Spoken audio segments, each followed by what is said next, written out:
अस्सलाम वालेकुम दोस्तों, आपका दोस्त इंजीनियर दिशान और आप मेरा चैनल यूट्यूब पर देख रहे हैं हाउस कंस्ट्रक्शन पाकिस्तान। आज आपके साथ 13 मरला घर जो हजरात बनाना चाह रहे हैं ग्रे स्ट्रक्चर विद बेसमेंट के साथ, ये ख़ास उनके लिए वीडियो बना रहा हूं कि जो 13 मरला से लेके 15 मरला घर की कंस्ट्रक्शन करना चाह रहे हैं तो उनके ग्रे स्ट्रक्चर के ऊपर कितना खर्चा आता है। अब जिस तरीके के साथ देख सकते हैं कि ये मेरी जो साइट है कसूर के अंदर सैफ सिटी, ये मेरी 13 मरला की साइट है जिसका फ्रंट 65 फीट है और इसकी जो लंबाई है वो 45 फीट है। इस घर के अंदर बेसमेंट भी बनाई गई है जिसका कवर्ड एरिया तकरीबन 1000 से 1200 के राउंड बोर्ड बनाई गई है। इसके अंदर बेसमेंट क्यों बनाई जाती है और बेसमेंट के अंदर कितना खर्चा आता है, आज 28 मई 2025 को आज आपके साथ 13 मरला घर की जो बिल्डिंग मटेरियल रेट है और इसके ऊपर घर के ऊपर आने वाला एस्टीमेट है वो आज आपके साथ शेयर करेंगे कि ग्रे स्ट्रक्चर के अंदर आप अपने घर की किस तरीके के साथ बचत कर सकते हैं। अब जैसा कि देख सकते हैं कि मेरे साथ जो कसूर साइड के जो कॉन्ट्रैक्टर है जिनके साथ दो घर 13 मरला के दो है, एक सेमी स्पेनिश के अंदर है, एक हमारा स्पेनिश के अंदर, दोनों घर है। तो उनकी जो कॉन्ट्रैक्टर कंस्ट्रक्ट करवा रहे हैं जहाँ पे लेबर रेट की सर्विसेज के ऊपर, तो ये देख सकते हैं कि इनसे भी आपका एक इंट्रोडक्शन इंटरव्यू करवाएंगे और साथ आपको देखेंगे साइड के ऊपर आपके पास जो आप देख सकते हैं कि राइट साइड के ऊपर बजरी क्रश एडवांस के अंदर अनलोड कर दी गई है और ये दीना की है और इसके अंदर से मार्गला की ये क्रश है और इसके साथ आप देख सकते हैं कि 3 गाड़ियाँ हमने एडवांस के अंदर बुकिंग कर ली है और इस तरीके के साथ देख सकते हैं जो छत की टाइल है वो भी हमने एडवांस के अंदर इधर अनलोड कर लिया है। और इस तरीके के साथ देख सकते हैं कि जितने भी घर के ऊपर ग्राउंड फ्लोर फर्स्ट फ्लोर की जो ईंट है वो भी आप देख सकते हैं कि एडवांस के अंदर अनलोड कर दिया है। अब हाफिज भाई ये भी बताएं कि हमने जो एडवांस के अंदर सारी बुकिंग की है इससे हमें क्या फ़ायदा होगा? फ़ायदा ये होगा कि जो आपका काम है वो मुसलसल चलता रहेगा, उसमें कोई कमी नहीं आएगी। हाँ जी, और जो मिस्त्री हैं उनकी भी एवरेज सही निकलती जाएगी। और दूसरा ये है कि आपको ये जो ईंट है अगर आपको अच्छी ईंट मिल जाती है मार्केट के अंदर तो समझे कि अगर आपको ये ईंट हमें 15,000 की मिली है तो हमने सारी जो निकासी होती है उसके अंदर आपको पता होगा कि एक जो टर्न होता है बट्टे का उसके अंदर निकासी बहुत इंपॉर्टेंट रखती है। अगर आपको अच्छी ईंट मिल रही है और इसके अंदर आपको दिखाएंगे कि इसका जो साइज़ है और ईंट की जो क्लासिफिकेशन वो क्या है। इस तरीके के साथ ये ZB का मार्क है और इसकी सरफेस आप देख सकते हैं कि अच्छी है और इसका जो साइज़ है ये 9 इंची लंबाई के अंदर होना चाहिए। जिस तरह का देख सकते हैं कि ये 9 इंची पूरा ईंट लंबाई के अंदर है और 4.5 इंची ये चौड़ाई के अंदर होनी चाहिए, ये देख सकते हैं, और 3 इंच ये मोटाई के अंदर होनी चाहिए। ये देखें 3 इंच पूरी मोटाई के अंदर है। और इस तरीके के साथ इसका जो वज़न होता है ये 3.25 किलो से लेके 3.5 किलो की एक ईंट होनी चाहिए और इसको आप आपस में टकराएं तो आपको सुरीली आवाज़ आनी चाहिए।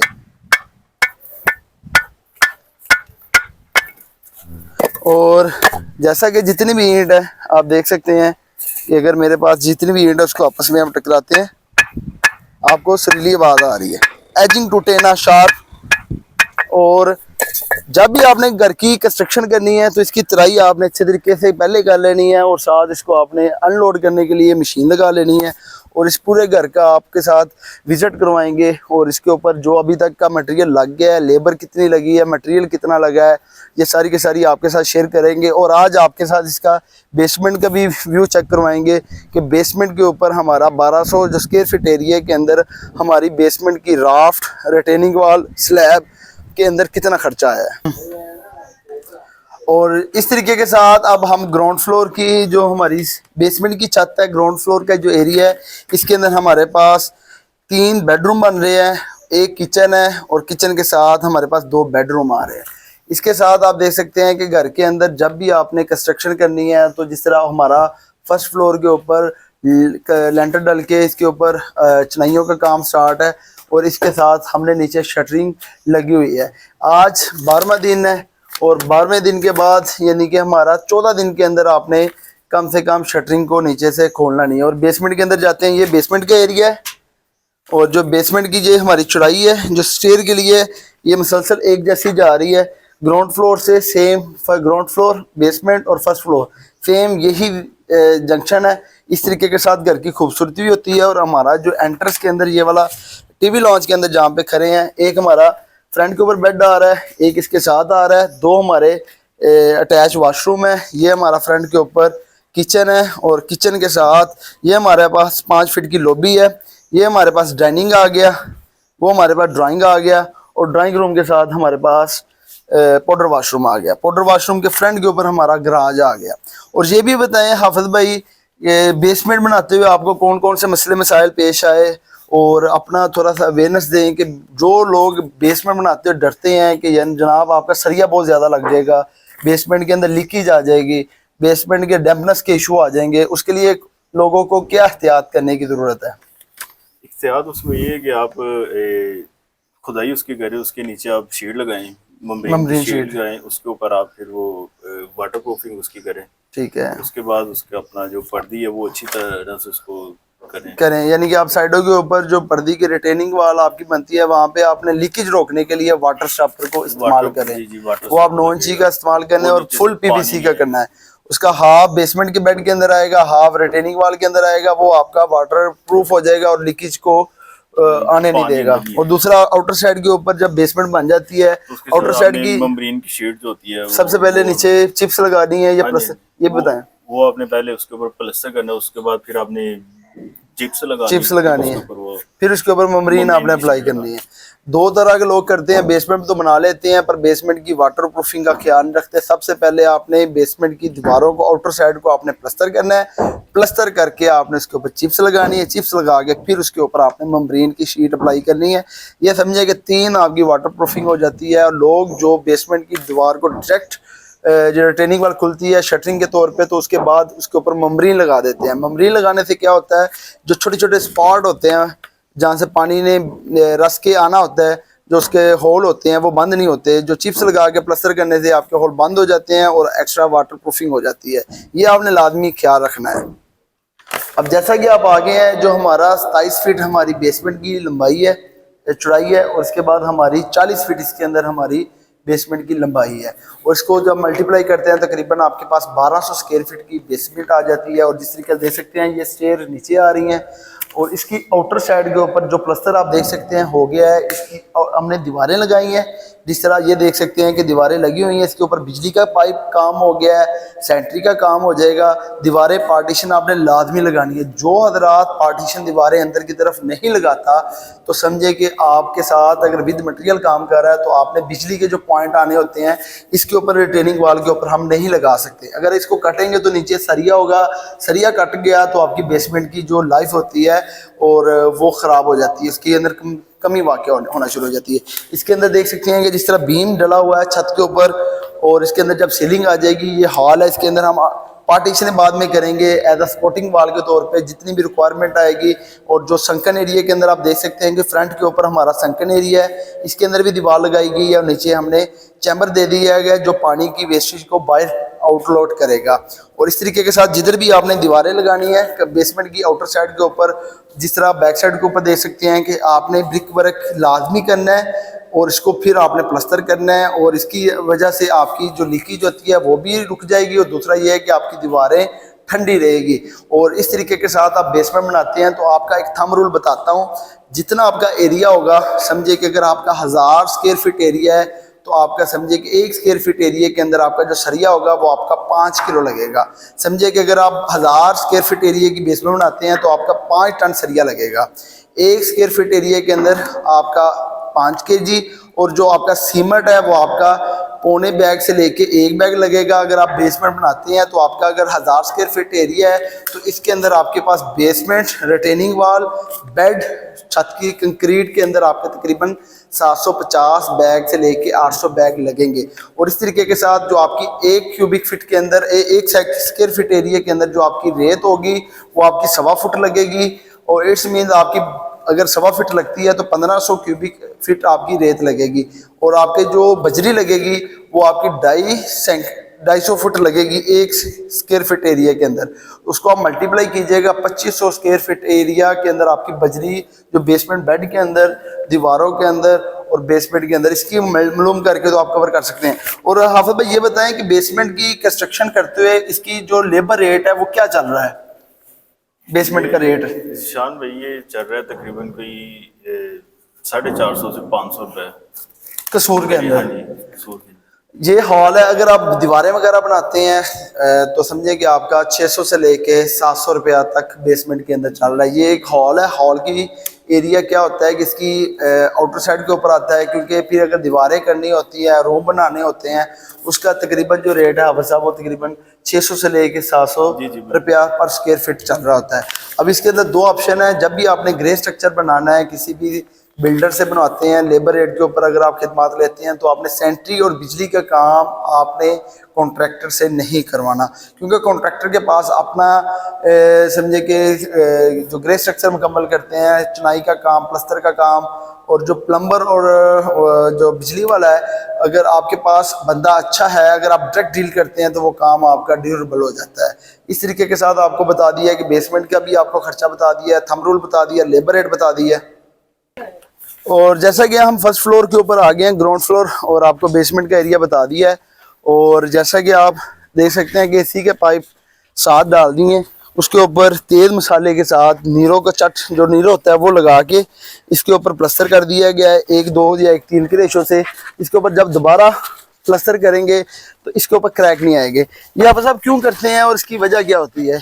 वजह ये है कि इसके ऊपर पाइप जो इसके अंदर होता है उसके अंदर क्रैक नहीं आता जल्दी। ठीक है। और अगर ये ना करें तो बाद में इसके ऊपर क्रैक आ जाता है। क्रैक यानी कि प्लस्तर, हाँ, क्योंकि ये प्लस्तर आपने डायरेक्ट करना है ईंट के साथ, तो प्लस्तर की जो बॉन्ड है वो यकदम नहीं होगा। तो आपने सबसे पहले जहाँ पे भी एसी के पाइप होते हैं तो उसको आपने अच्छे तरीके के साथ, जिस तरह देख सकते हैं कि एसी का पाइप गया हुआ है, इसकी जो ड्रेनेज के लिए जो पाइप है नीचे से ग्राउंड फ्लोर की स्लैब के लिए आ रहा है, मीडिया वाल का है, एसी का है, तो वो आपने नीरो लगा के तो इसको कच्चा कर देना है बिफोर प्लस्तर। तो इस तरीके के साथ देख सकते हैं कि ये हमारा बेडरूम है, सेम एज इट इज ही है, ये भी हमारा बेडरूम है।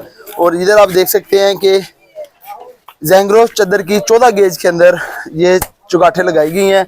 और जब भी आपने चुगाठे लगानी है, इसको अंदर से आपने 1, 2, 4 या 1, 1.5, 3 की रेशो से आपने इसके अंदर कंक्रीट करनी है। काम की क्वालिटी तब भी होगी जब आप काम को वक्ती स्टेप बाय स्टेप इंश्योर करेंगे।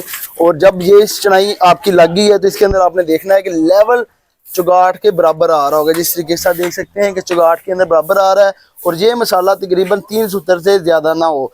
और जिस तरीके से देख सकते हैं कि सीमेंट का मोटर 3 सूत्र से ज़्यादा नहीं है। और इसके अंदर देख सकते हैं कि जो कश्ती है वो आपने ऊपर की तरफ लगानी है, और इसके साथ जो वर्टिकल हॉरिजॉन्टल है वो गैप अच्छे तरीके के साथ फिक्स होगा, तो आपकी चुनाई मजबूत होगी। और इसके बारे में बताएं हाफिज भाई, ये जो चुनाई लगाई गई है इसकी रेशो आप क्या रखते हैं? ये शान भाई रखिए 1:4 की रखिए। 1:4 की, यानी कि फाउंडेशन के अंदर हम 1:5 की रखते हैं, ग्राउंड फ्लोर फर्स्ट फ्लोर के अंदर आप 1:4 की रखनी है। और प्लस्तर की रेशो भी 1:4 की रखते हैं अंदर की तरफ। जी जी, अंदर की 1:4 और बाहर की तरफ तेज रखना होता है, 1:3 की रखते हैं, क्योंकि बाहर की तरफ टेम्परेचर होता है, धूप पड़ती है, बारिशें होती हैं, जिसकी वजह से अगर आप तेज रखेंगे तो आपका प्लस्तर ड्यूरेबल होगा। इस तरीके से देख सकते हैं कि आपका 2 लेंटर तक हमारा काम हो गया है। और फ्रंट के ऊपर अगर आप देख सकते हैं कि अगर बीम्स हम साथ साथ डाल रहे हैं 6x6 का विद रिंग के साथ, स्ट्रिप के साथ, तो आप देख सकते हैं कि जिधर भी आपका 2 लेंटर आएगा, विंडो आएगी, तो इसकी कंक्रीट अभी हम स्टार्ट करने लगे हैं। तो समझे कि इसकी अभी बीम की पोरिंग करनी है। पोरिंग के साथ हम 1, 2, 4 की रेशो के साथ इसकी मिक्सिंग कर रहे हैं। इसकी जब भी आपने मिक्सिंग करनी है तो आपने इसको 3 दफ़ा कल्टियाँ देनी है, उसके बाद इसको स्टार्ट करना है। इसकी जो रेशो होगी बीम्स की वो आपने 1, 2, 4 की रखनी है। और जो सीमेंट का मसाला आपने समझे कि 45 से 1 घंटे के अंदर अंदर आपने इस्तेमाल करना है। अगर टेम्परेचर ज़्यादा है तो इसके ऊपर पैटर्न के तोड़े डाल लेने हैं कि आपकी धूप वगैरह डायरेक्ट इफेक्ट ना हो। इसके अंदर आप देख सकते हैं कि सीमेंट जो हमारा 1:4 का है, इसके अंदर रेशो भी आप देख सकते हैं कि ये हमारी सीमेंट की एक पेस्ट है, लेयर है। ये आपको टेस्ट का भी पता चल जाता है कि आपकी साइड के ऊपर किस तरह का सीमेंट यूज हो रहा है। इस तरीके के साथ आप घर की कंस्ट्रक्शन को भी लुक आफ्टर करके चेक कर सकते हैं। और आपको फर्स्ट फ्लोर की क्वालिटी ऑफ वर्क का भी दिखा दिया है।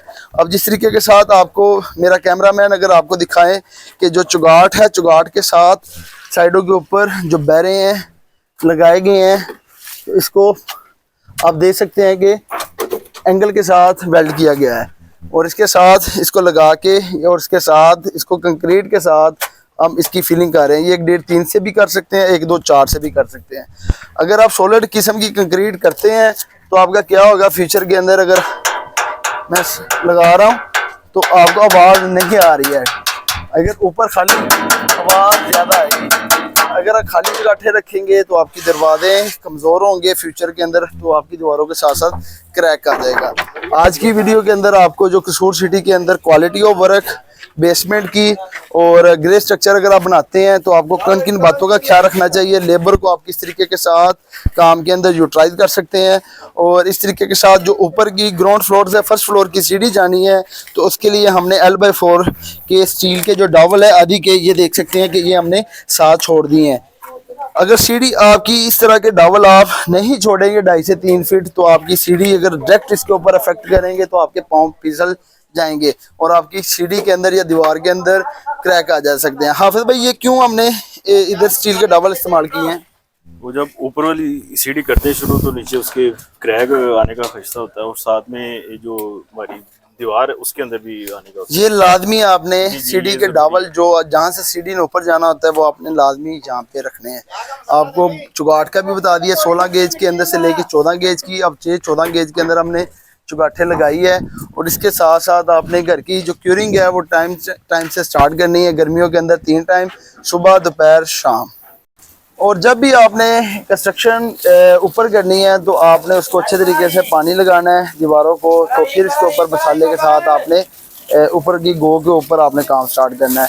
और गर्मियों के अंदर आपने 3 टाइम पानी लगाना है, सुबह, दोपहर, शाम। जिस तरह आप रोटी खाते हैं, खाना खाते हैं, आपको भूख लगती है, तो इसी तरह आपको भी फ़र्ज है कि कंस्ट्रक्शन घर की करवा रहे हैं तो 3 टाइम घर की कंस्ट्रक्शन करते हुए पानी आपने लाजमी लगाना है। अगर आप पानी नहीं लगाएंगे तो आपका जो सीमेंट होगा, जो ईंट के अंदर नमी होगी, वो इस मसाले से पानी को ऑब्जर्व कर लेगी, तो जिसकी वजह से आपका जो सीमेंट होगा इस तरह सख्त नहीं होगा। आप ऐसे पकड़ेंगे तो आपकी ईंट के अंदर सुराख होता जाएगा। अब जिस तरीके के साथ आप देख सकते हैं कि अगर आपके पास ये सीमेंट है और इसको मैं इस तरह लगाता हूँ, जिस तरह ये जड़ी लगा रहा हूँ, तो नहीं निकल रहा। अगर यही मसाला आपके साथ निकलना शुरू हो जाए तो समझे कि आपकी घर के अंदर क्यूरिंग नहीं हुई, पानी नहीं लगाया गया। तो आपने जब भी घर की कंस्ट्रक्शन करनी है, दीवारों का आपने अच्छे तरीके के साथ पानी लगाना है, पानी लगा के फिर आपने इसके ऊपर कंस्ट्रक्शन करनी है। और इस तरीके के साथ जो आपने लेवल है, ख़ास तौर पे अपने सराउंडिंग के ऊपर लेवल के निशान लगा के फिर आपने चुगाठे फिक्स करनी है। चुगाठे फिक्स करके फिर आपने जो शटरिंग का लेवल है, डोर का लेवल है, वो आपने ख़ास लगाना है। इस तरीके के साथ आपने जब भी घर की कंस्ट्रक्शन करनी है तो आपको क्वालिटी ऑफ वर्क बता दिया है। और अगर आपको घर की मुतल्लक वीडियो अच्छी लगी हो तो मेरे चैनल को लाइक और सब्सक्राइब करें, ताकि ज़्यादा से ज़्यादा ये इन्फॉर्मेशन लोगों तक पहुँच सके। आपकी घर की बचत तब कर सकते हैं जब आप मटेरियल को एडवांस बुकिंग करते हैं, एडवांस साइट के ऊपर मोबिलाइज कर लेते हैं, जिससे आपकी घर की बचत भी होगी, घर के अंदर क्वालिटी इंश्योर भी होगी। और इस तरीके के साथ आपको स्टैंडर्ड बता दिया गया है कि चुनाई के अंदर आपने 1/4 का मसाला लगाना है, प्लस्तर को आपने छान के लगाना है, और इससे आपकी घर की क्वालिटी होगी। हाफिज भाई, कोई और भी टिप्स अगर आपने नाज़रीन को शेयर करनी है, घर की कंस्ट्रक्शन करते हुए आपको लेबर रेट के काम करवाना चाहिए या विद मटेरियल करना चाहिए? नहीं, आपको ना लेबर रेट पे काम करवाना चाहिए, क्योंकि जो विद मटेरियल करते हैं वो मटेरियल अच्छा नहीं लगाते, जिसकी वजह से आपका घर जल्दी खराब होना शुरू है। डेफिनेटली आप जिस तरीके से देख सकते हैं कि मारगला की बजरी आई है, बीमों के अंदर मारगला की बजरी साथ साथ आ रही है, सतलुज की रेत आ रही है। चुनाव के अंदर अगर आपने प्लस्तर करना है तो चुनाव के साथ करना है, तो क्यूरिंग का आपने खास ख्याल रखना है। इस तरह की छोटी छोटी आप वीडियो को देख के अपनी घर की कंस्ट्रक्शन को मजबूत भी कर सकते हैं, पैसे सेव भी कर सकते हैं। अगर आपको वीडियो अच्छी लगी हो, लाइक और सब्सक्राइब करें। नेक्स्ट वीडियो के अंदर एक नए टॉपिक के साथ मिलते हैं। अल्लाह हाफिज़।